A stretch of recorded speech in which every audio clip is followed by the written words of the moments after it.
Hello, welcome to Lemon Studios, where we talk anything and everything entertainment. I'm, of course, Lemon himself, Zeke Lemon, and this is my review for Monday Night Raw Memorial Day edition of it, May 27th, 2024. But before we get into that, let's get the house clean out of the way, shall we? I'm to leave a like, comment below, let me know your thoughts on this week's episode of Raw. And, of course, hit that subscribe button as it helps me grow into my YouTube career. I would greatly appreciate it. Now, with all that out of the way, let's get into the review. So, Monday Night Raw kicked off with Gunther, Damien, and Drew.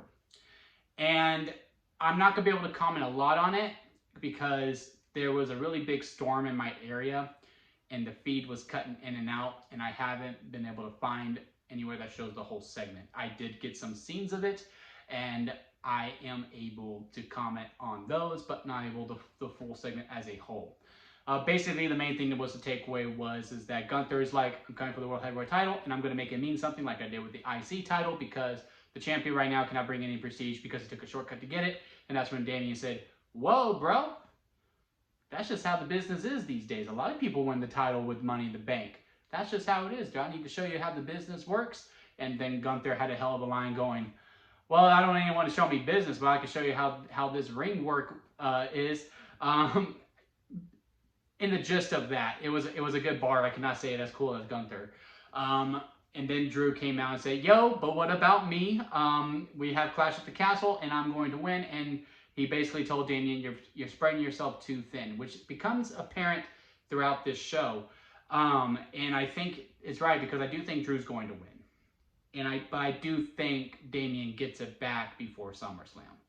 I think Drew gets his moment at Clash at the Castle, and then I'm assuming 3 weeks later, because that's usually the span of these pay-per-views now, at Money in the Bank, Damien gets his rematch, and then Punk costs Drew the belt, and then Punk and Drew can go to SummerSlam while Damien and Gunther have their program of World Heavyweight title. Because right now Damien is feuding with Gunther, also with Drew, and it looks like with the LWO as well, because later on in the show we get Carlito versus Rey Mysterio, and Damien throughout the whole entire show was like, God dang it, guys, I have to do everything myself. He's yelling at Dom, going, what are you doing? The king and queen of the ring.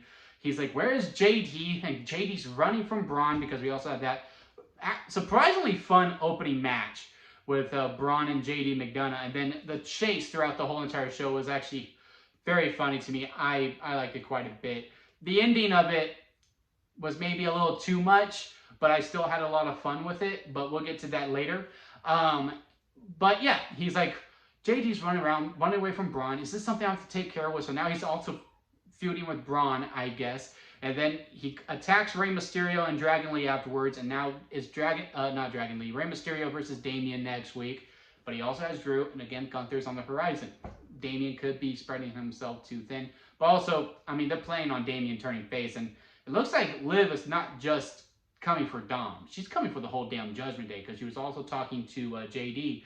And I really want to be surprised if it's a double swerve, because this whole time I've been thinking Dom's in on it. He's in on it, and him and Liv are having an affair. And that's the storyline that we're going with. Rhea comes back, is going to have a monstrous pop. What if Dom is a red herring this whole time, and she's actually in cahoots with Finn and JD? Because why did Finn and JD come out in the end? But again, that's for later. But yes, to Damien, it looks like his storyline is he is probably spreading himself too thin, which causes him to leave Judgment Day, and he just focuses on himself. And we do this babyface run, which is probably long overdue for Damien. These promos that he's doing is kind of a blend between heel and face. And I think once we do this whole purely focus on the face program of him, it's going to make him sing a lot more. And I'm really looking forward to that. Now, on to some other storylines before we get to the main event, because we'll save that for the end. R-Truth and Miz are in an ice cream truck talking about, hey, what are they gonna do with these tag titles? And New Day's like, yeast title shot, pretty much. Shout out Simon Miller. And they're like, Miz is like, no. R-Truth is like, yes. But looks like New Day's gonna have a program with the Final Testament. I don't know. The Final Testament is kind of hit or miss for me. I do say this was the most intriguing Karrion has been ever since the Final Testament has been made. Instead of being spooky, I just kind of like him being an instigator. It suits him more to me. And then AOP had the Creed brothers. I'm fine with the Creed brothers losing a lot, because it's going to justify them teaming with Chad very shortly. Because I do think that is happening pretty soon. It could probably happen at Clash at the Castle, because I'm assuming we're doing Chad versus Sammy for the IC belt. And maybe Otis finally turns face, or maybe Otis does join Chad, and we have the long program before he does finally turn on him.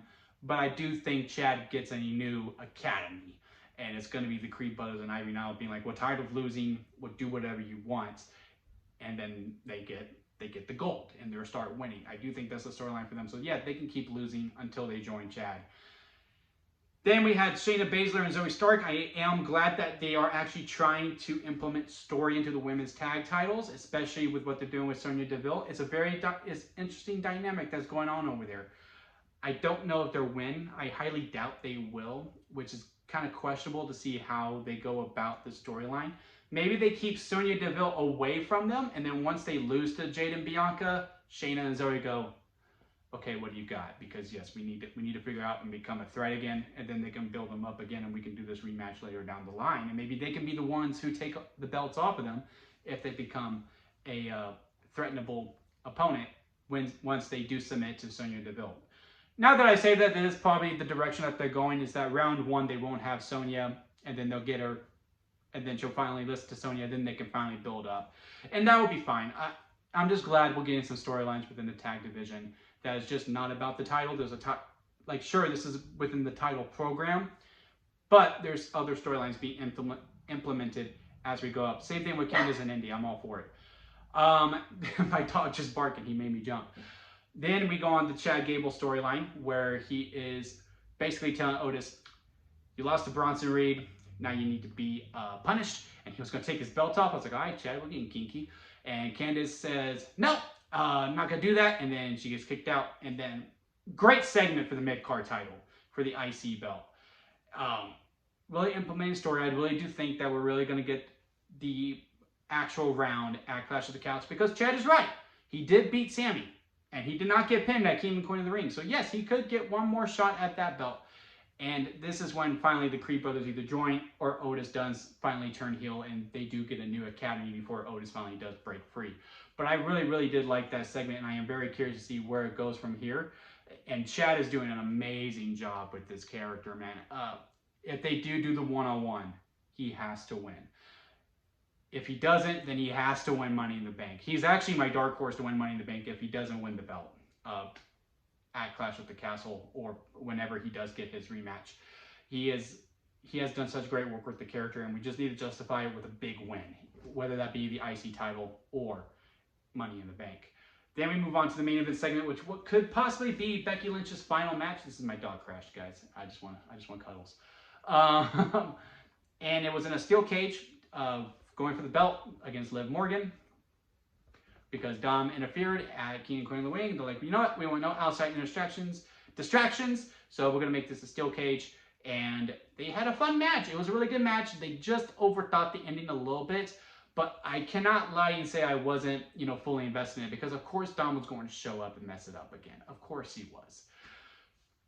But the fact, again, why did Finn and JD come out? Unless it appears that it is a double cross and Dom is actually innocent in all of this, and it's Finn and JD who are in cahoots with Liv. I don't know why they came out. And then Braun's music hit, JD runs, and Braun's doing his speed run, knocks Dominic into the cage that bumps Becky, and then Liv was able to get out. It's so funny, and it's so goofy. I absolutely loved it, but at the same time, I'm like, that's kind of dumb. You can admit something's really funny and be entertained by it, but then also being like, that's the stupidest thing I've ever seen. Like watching a Transformers movie. And then, of course, the big thing that happens at the end, Liv and Dom kiss. Again, two ways you can go about this. Is Dom in on it? Is he not? I don't know, but I am very curious to see what happens next week, and I am so hungry for Rhea to get back, because when that music hits, when we hear "This Is My Brutality" and Dom and Liv are in the ring, or Judgment Day's in the ring, the pop is gonna be wild. And it's gonna be like Triple H in Madison Square Garden level type of loud when we hear "This Is My Brutality" and Rhea comes back out and mommy is home. I am so excited for it. I'm really invested in this storyline. We haven't had one of these dirty storylines that's that's like this in a really long time. I want to say since the Lana and Bobby Lashley storyline, but this one's actually executed very, very well. So yeah, overall, this episode of Raw has some ups, has some downs. Again, there's only very few main key talking points I think we need to discuss as we head onto the road of Clash at the Castle. But overall, I really enjoyed this episode of Raw. It flew by quite a bit, probably because of my weather issues, but it was mainly for the opening segment. Besides that, I was able to watch pretty smoothly. But yeah, let me know what y'all thought about it in the comment section below. If you didn't make it this far, don't forget to hit that subscribe button. It also helps with my dog because he does get a treat. He gets an extra treat for every subscription, so make sure you hit it for that. And until next time, guys, I'll see you here at Lemon Studios.